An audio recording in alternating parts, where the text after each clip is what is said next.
Olá, amigos, amigas, irmãos e irmãs em Cristo. Estamos de volta com o nosso programa Caminhando Juntos, o nosso encontro semanal aqui nesse espaço, para que a gente possa refletir e meditar sobre a Palavra de Deus, sobre os planos de Deus, sobre os projetos de Deus para mim e para você, sobre os planos e projetos de Deus para nós que juntos caminhamos em direção à pátria eterna. Ou poderíamos até dizer que juntos somos conduzidos, somos carregados, porque nem sempre temos forças para caminhar com as nossas próprias pernas, mas o nosso gracioso Deus está sempre pronto a nos ajudar, a nos amparar e caminhar conosco. E o tema do programa de hoje é Juntos Compreendendo e Valorizando o Ministério Pastoral. Juntos compreendendo o que é o Ministério Pastoral e valorizando o Ministério Pastoral. A gente percebe pela igreja afora, seguidamente, queixas de pastores que não se sentem devidamente valorizados. E a gente percebe queixas também de congregações que não estão satisfeitas com o desempenho, com o trabalho do seu pastor. Evidentemente também que a gente encontra muitos pastores muito felizes e satisfeitos por serem pastores da Igreja de Cristo. E a gente encontra muitas congregações e muitos membros gratos, alegres por terem um pastor que os pastoreia. E o segredo para que essas coisas aconteçam de uma forma positiva, para que o ministério pastoral realmente seja uma bênção para o pastor e para quem é pastoreado, é ter a compreensão exata do que é o ministério pastoral. Por que o ministério pastoral foi instituído e deixado por Cristo com a sua igreja? Por que Deus chama, capacita e envia pastores? E a primeira carta de Paulo a Timóteo, ela é muito rica em orientações para essa reflexão. Assim também como toda a Escritura Sagrada, a carta de Paulo a Tito também é muito rica, mas nós vamos nos ater ao que o apóstolo Paulo fala aqui em 1 Timóteo. Na primeira carta de Paulo a Timóteo, então vamos meditar sobre o tema Juntos Compreendendo e Valorizando o Ministério Pastoral. Normalmente, quando queremos falar de ministério pastoral, nós vamos direto para o capítulo 3 de 1 Timóteo, onde começa dizendo: este ensinamento é verdadeiro. Se alguém quer muito ser bispo na igreja, está desejando um trabalho excelente. Então, nós já somos meio que tentados a irmos direto a esse texto, e aí, na sequência, até o versículo 7, Paulo fala das qualificações do pastor, das qualificações do bispo. Bispo aqui, entenda-se pastor, aquele que vai pastorear o rebanho. Mas é muito importante a gente voltar um pouco no texto bíblico, no contexto anterior, para a gente compreender melhor o propósito de Deus com o ministério pastoral. Então eu quero fazer essa viagem com você, começando pelo capítulo 2 e depois entrando no capítulo 3 de 1 Timóteo. O capítulo 2, versículo 1, eu tenho aqui nas minhas mãos a nova tradução na linguagem de hoje, mas você pode conferir em outras versões da Bíblia que é exatamente isso que está sendo dito. Paulo diz assim: em primeiro lugar, peço que sejam feitas orações, pedidos, súplicas, ações de graças a Deus em favor de todas as pessoas. Veja bem, Paulo começa dizendo assim: eu quero que vocês cristãos estejam sempre fazendo seus agradecimentos, que vocês estejam sempre fazendo súplicas, que vocês estejam fazendo ações de graças em favor de todas as pessoas. Então veja que quando Paulo está ensinando a igreja, ele não está focando a uma classe, aos pastores, ou não está focando apenas aos cristãos, ele está focando todas as pessoas, em favor de todas as pessoas. Anota isso. O ministério pastoral tem a ver com isso. Um plano, uma ação que Deus tem para todas as pessoas. Aí no versículo 2 diz: orem pelos reis e por todos os outros que têm autoridade, para que, possamos viver uma vida calma e pacífica, com dedicação a Deus e respeito aos outros.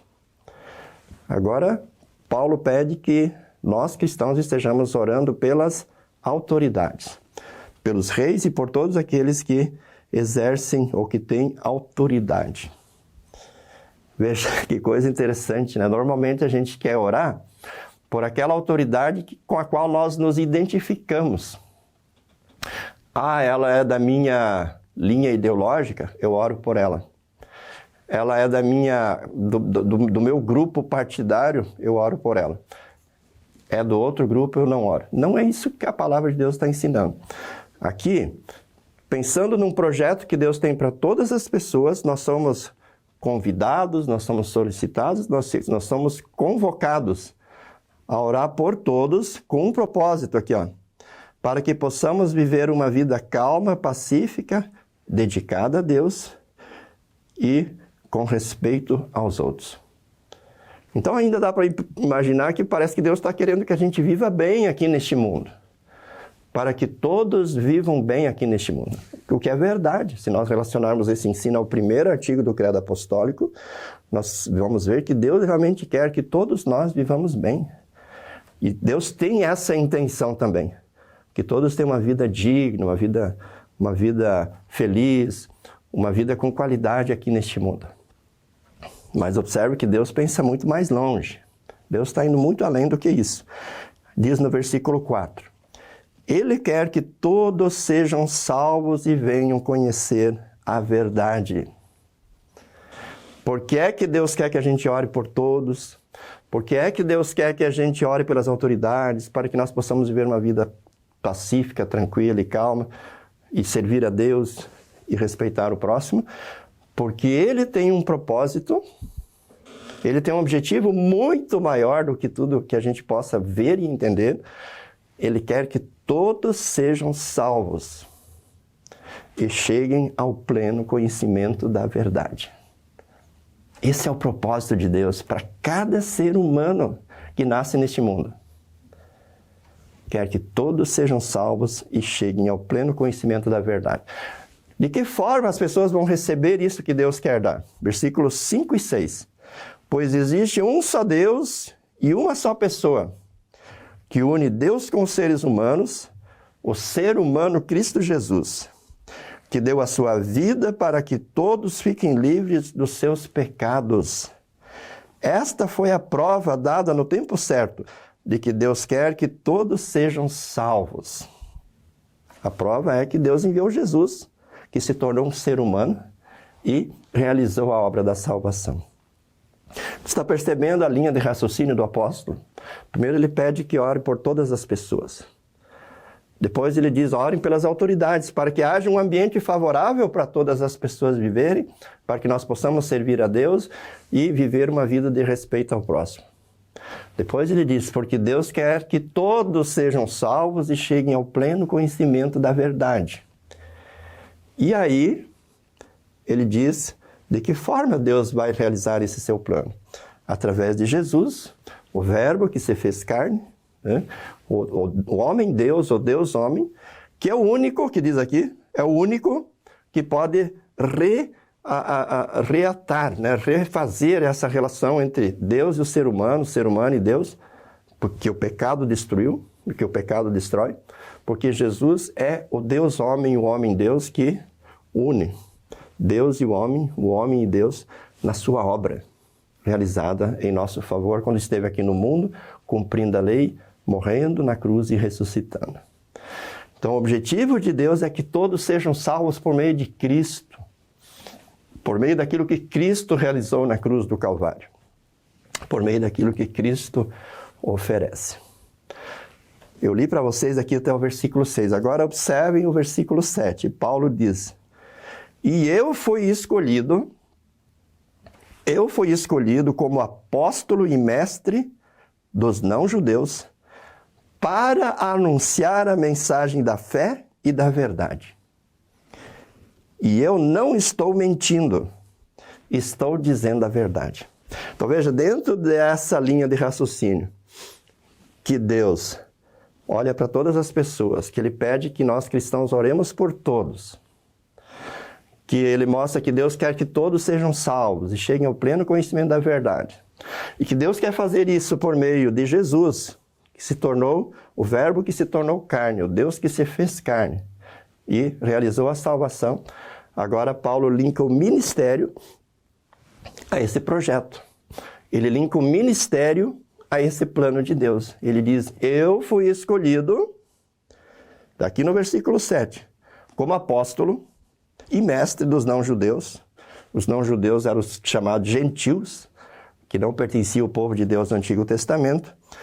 Eu fui escolhido como apóstolo e mestre dos não-judeus para anunciar a mensagem da fé e da verdade. E ele enfatiza dizendo, eu não estou mentindo, estou dizendo a verdade. Você percebe como o ministério pastoral se encaixa, se linka a esse projeto de Deus. E Paulo enfatiza, eu não estou mentindo, eu estou dizendo a verdade. Depois vem orientações para os homens, aí ele fala sobre as mulheres, que nós não vamos nos ater aqui, e aí no capítulo 3, seguindo a mesma linha de raciocínio, ele diz, este ensinamento é verdadeiro. Se alguém quer muito ser bispo na igreja, está desejando um excelente trabalho. Aí ele passa a falar do ministério pastoral do pastor Geraldo. Aí ele passa a falar do ministério pastoral de cada um dos pastores da Igreja de Jesus, de todos os tempos, de todos os lugares. E veja que, assim como Paulo linka o seu ministério a esse propósito de Deus, ele linka o ministério pastoral que está com a IELB, com a Igreja Evangélica Luterana do Brasil, que está com todas as demais igrejas cristãs, ele linka esse ministério a esse propósito de Deus, de que todos sejam salvos e de que todos cheguem ao pleno conhecimento da verdade. É bem verdade, irmãos, que aqui do versículo 2 ao 7, que eu vou ler para vocês, tem bastante orientações que são leis. E por isso, muitas vezes, a gente joga o ministério pastoral muito para o campo da lei, que também é verdade. Tanto que nós, pastores da Igreja Evangélica Luterana do Brasil, temos um código de ética, que é basicamente um resumo da lei, de regras, né, de boa conduta, de procedimentos condignos de um pastor. Mas, se nós observarmos bem, esse assunto todo do ministério pastoral está dentro de um grande campo evangélico, do amor de Deus, do propósito de Deus, de alcançar a todas as pessoas, de salvar a todas as pessoas e levar a todas as pessoas a ter o pleno conhecimento da verdade. Do versículo 2 ao 7 diz assim, o bispo, o pastor, deve ser um homem que ninguém possa culpar de nada. Ele precisa ser irrepreensível, conforme diz uma outra versão da Bíblia. Exatamente pelo ofício que ele exerce, não porque ele, como pessoa, é melhor do que alguém outro, como pessoa, ele está acima das outras pessoas. Não, está se referindo ao ofício que ele exerce, o ofício pastoral. É o ofício por excelência, porque é por meio desse ofício que Deus quer realizar essa vontade expressa no capítulo 2. Que todas as pessoas sejam salvas e cheguem ao pleno conhecimento da verdade. Continua dizendo, deve ter somente uma esposa, ser moderado, prudente e simples. Deve estar disposto a hospedar pessoas na sua casa e ter a capacidade para ensinar. Não pode ser chegado ao vinho, não pode ser um alcoólatra, nem briguento, mas deve ser pacífico e calmo. Não deve amar o dinheiro, não deve ser avarento, deve ser um bom chefe de sua própria família, deve saber governar a sua casa e saber educar os filhos de maneira que eles lhe obedecem com todo respeito. Pois se alguém não sabe governar a sua própria família, como poderá cuidar da igreja de Deus? Veja, o pensamento de Paulo é assim, se você não consegue governar uma família, que é relativamente pequeno comparado com a igreja, como é que você vai exercer esse ofício tão importante, tão decisivo numa igreja, que é um desafio infinitamente maior? Ou seja, você tem que primeiro saber cuidar de si, cuidar da sua família, para poder cuidar do rebanho de Cristo. Ele diz no versículo 6, o bispo não deve ser alguém convertido há pouco tempo, um neófito. Se for, ele ficará cheio de orgulho e será condenado como o diabo foi. É preciso que o bispo seja respeitado pelos de fora, não apenas pelos da igreja, para que não fique desmoralizado e não caia na armadilha do diabo. Então você percebe que quando Paulo enumera essas qualificações espirituais do pastor, do bispo, é em função desse ofício que ele ocupa, que é peça-chave, que é de suma importância para que o propósito de Deus se realize. Por quê? Porque Deus deixou com a igreja as maiores preciosidades que há na face da terra: o batismo, a palavra, a Santa Ceia, o ofício das chaves. E a igreja, para administrar, para exercer essa autoridade, esse poder, chama um pastor e concede a ele essa autoridade de administrar de forma pública e em particular o batismo, a Santa Ceia, a pregação da palavra e o ofício das chaves. Então você percebe, querido irmão, qual é a importância do ministério. E nós não vamos ler agora, mas na continuidade fala dos diáconos, ou seja, também em função desse propósito de Deus, pessoas que vão ser capacitadas e vão auxiliar no ministério pastoral para que esse grande objetivo, para que esse grande propósito de Deus, que é alcançar a todos, para que todos sejam salvos e cheguem ao pleno conhecimento da verdade, se concretize. De fato, se concretize e aconteça onde a igreja está, em todos os lugares do mundo. Então, querido irmão pastor, querido irmão que não é pastor, você percebeu o que é o ministério pastoral? Você entende exatamente aonde se encaixa, onde precisa ser colocado o ministério pastoral?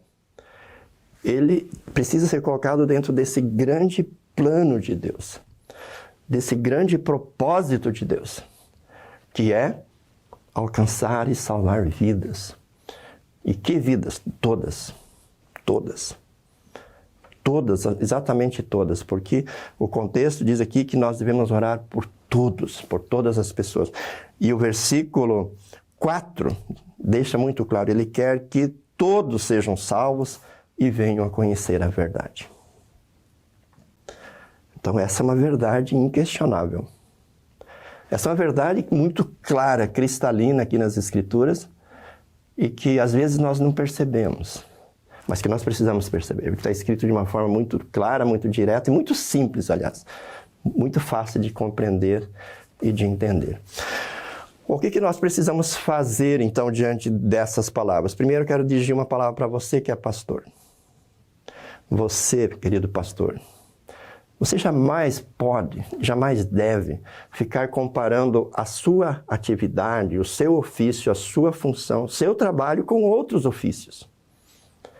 Você não deve se colocar diante de um médico e se comparar com o médico, se comparar com um advogado, se comparar com um engenheiro, se comparar com um piloto de avião, se comparar com um jogador de futebol, se comparar com um padeiro, com um pedreiro, com um agricultor, com um fazendeiro, com quem quer que seja. Sem nenhum demérito aos outros ofícios. Todos são muito especiais, muito importantes e são dádivas de Deus. Precisa ficar claro isso. Mas o ministério pastoral, ele é único. Ele não pode ser comparado com os outros ofícios. Porque todos os outros ofícios se ocupam com bênçãos que Deus quer dar para as pessoas aqui neste mundo. O ministério pastoral se ocupa com esse propósito de Deus, que é, ele quer alcançar todas as pessoas, ele quer que todos sejam salvos e cheguem ao pleno conhecimento da verdade. Então, pastor, não faça isso de ficar se comparando com os outros. Comparando o seu ofício, melhor dizendo, com o ofício dos outros. Aí você já começa demonstrando que você não compreendeu o que é o ministério pastoral. Segunda coisa, pastor, compreenda que Ser pastor é uma bênção, é um privilégio. Deus, em seu amor, em sua graça, quer salvar a todos. E Ele deixou aqui o ofício pastoral e Ele escolheu você para ser atalaia. Ele escolheu você para alcançar as pessoas. Ele escolheu você para ir até onde as pessoas estão. Estejam elas aqui no sul do Brasil, onde eu estou nesse momento gravando esse programa. Estejam essas pessoas no norte, no nordeste, no centro-oeste do Brasil, em qualquer parte do Brasil. Estejam essas pessoas na África, na Ásia, na Europa, em qualquer lugar desse mundo imenso que Deus criou e que Deus preserva. Deus quer ir por meio de você. Você não pode ver nisso algo pesado, você não pode ver nisso algo que prejudica você, você não pode ver nisso algo que traga prejuízo para você. Você foi escolhido para participar dessa missão na linha de frente. Não na retaguarda, na linha de frente, porque você é que recebe um chamado, e você que recebe o desafio, e você é que é enviado por Deus e pela Igreja de Deus para onde as pessoas estão. Estejam elas nos grandes centros urbanos, estejam elas nos vilarejos, estejam elas nas campanhas, nos pagos mais distantes e mais isolados deste mundo. Deus quer chegar lá. E Deus chamou a mim, Deus chamou você, Deus chamou nós, pastores, para chegarmos lá. Você precisa entender a sublimidade. Você precisa entender a grandiosidade desse projeto de Deus. E você precisa entender a sublimidade e a grandiosidade desta missão que Deus confiou para você. Que Deus deu para você como pastor. E mais, você precisa transmitir isso para a sua família. Você precisa dizer isso para a família. Você precisa demonstrar isso para os seus pais que ficam longe dos netos, que esse sacrifício de ficar longe dos netos é por uma causa muito grande, é por uma causa muito nobre. Você precisa mostrar isso para sua esposa, para os seus filhos, que esse sacrifício de ficar longe dos seus familiares é por uma causa muito nobre, é por uma causa muito grande, porque vale a pena. Porque Deus quer tirar pessoas do inferno e quer colocar pessoas no reino dos céus. Quer colocar as pessoas no reino da sua maravilhosa luz aqui neste mundo e que elas estejam nos céus. E você então precisa estar ciente, pastor, de que vale a pena esse sacrifício. Assim como Paulo, que escreveu essas palavras, se sacrificou, abriu mão de tudo, abriu mão da sua cidadania romana, abriu mão dos seus direitos judaicos, como alguém que era um versado na lei na época, abriu mão do direito, inclusive, de constituir família. Foi uma escolha que ele fez, mas ele optou por isso.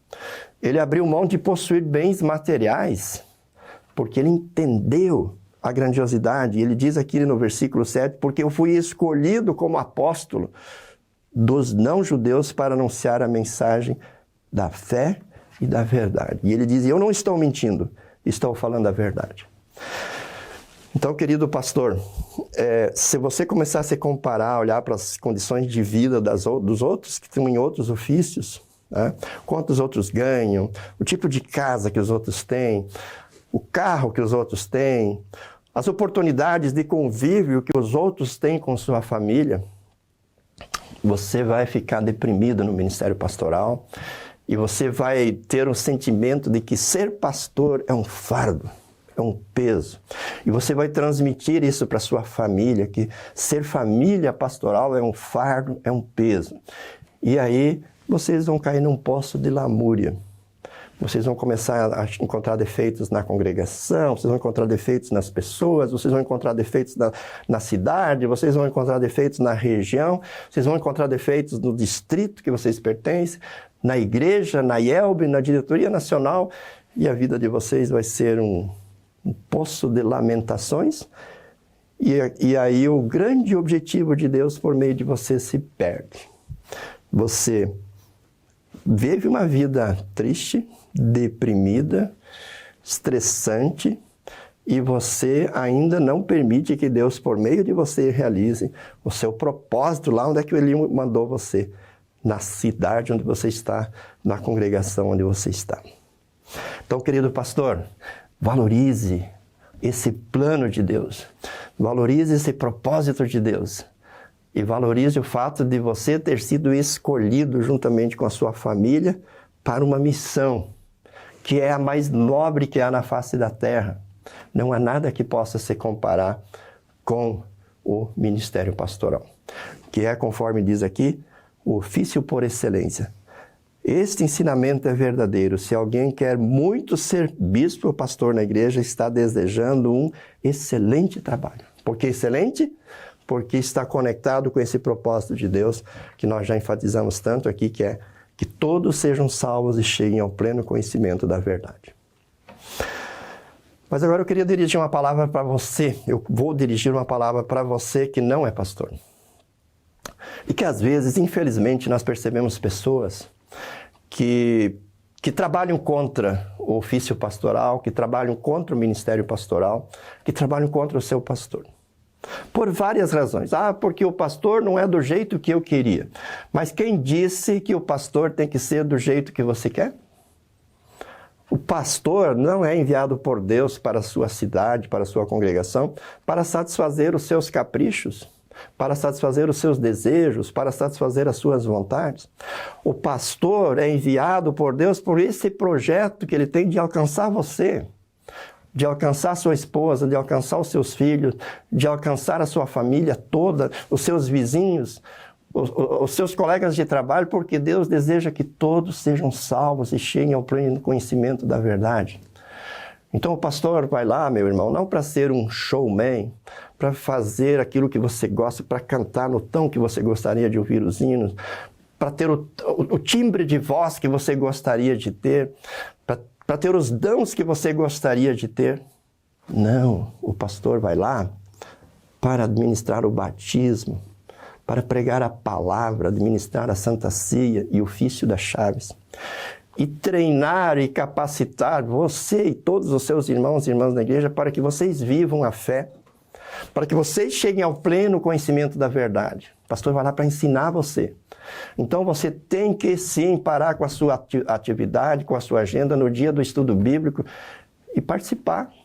Você tem que sim reservar o tempo necessário, porque Deus dedicou um dia da semana para o descanso, para ser santificado, para ir ao culto e ouvir o que o pastor vai ensinar. Você precisa sentar e ouvir o que o pastor vai ensinar, para o pastor poder dizer assim diz o Senhor. Ou para fazer aquilo que Jesus diz lá em Mateus 28, ensinando-os a guardar todas as coisas que vos tenho ordenado. Você precisa dar ao pastor a oportunidade de que o pastor lhe ensine todas as coisas que o Senhor Jesus ordenou. Porque é difícil um pastor ensinar alguém que não comparece, alguém que não está na casa de Deus. Veja, nós temos na igreja uma frequência média abaixo dos 40%. Ou seja, o pastor prepara um estudo bíblico, prepara um sermão, e de 100 membros, 60 não estão lá. Apenas 40. Como é que ele vai ensinar o rebanho? É difícil o pastor ensinar um rebanho que não está presente. Ele deve ir na casa de todo mundo, mas quanto tempo ele vai levar para passar todas as casas, para ensinar todas as coisas que Jesus ordenou? Nem em 1000 anos isso seria possível. Então você, pai de família, você mãe, você filho, você precisa entender que o pastor está ali na sua congregação com esse propósito de Deus. Deus quer que todos sejam salvos e quer que todos cheguem ao pleno conhecimento da verdade. Então, ao invés de se colocar contra o seu pastor, ao invés de colocar barreiras, você precisa se colocar junto a ele. Você precisa apoiá-lo e você precisa derrubar barreiras. Você precisa derrubar obstáculos na sua casa, dentro da congregação, para que esse propósito de Deus seja alcançado. Você precisa valorizar o seu pastor. Tenta entender o seu pastor. Você precisa entender que o pastor é alguém que não é daquela região, normalmente não é. Ele está enfrentando barreiras culturais para estar com você na sua cidade, para estar na sua região. E você precisa compreender isso, que ele também é um ser humano, que a esposa dele é um ser humano, que os filhos são seres humanos e precisam ser compreendidos, precisam ser acolhidos, precisam ser abraçados, precisam ser integrados na vida da congregação, na vida da cidade, na vida das pessoas daquela região. E precisa compreender também que, embora o ofício pastoral não possa ser comparado com as outras profissões ou vocações, mas que o pastor também é um chefe de família, que diz que o pastor precisa cuidar bem da sua casa. E cuidar bem da sua casa significa ter recursos financeiros para comprar as vestes para seus familiares, para comprar o alimento, para providenciar uma escola de qualidade para os seus filhos, para comprar o material escolar.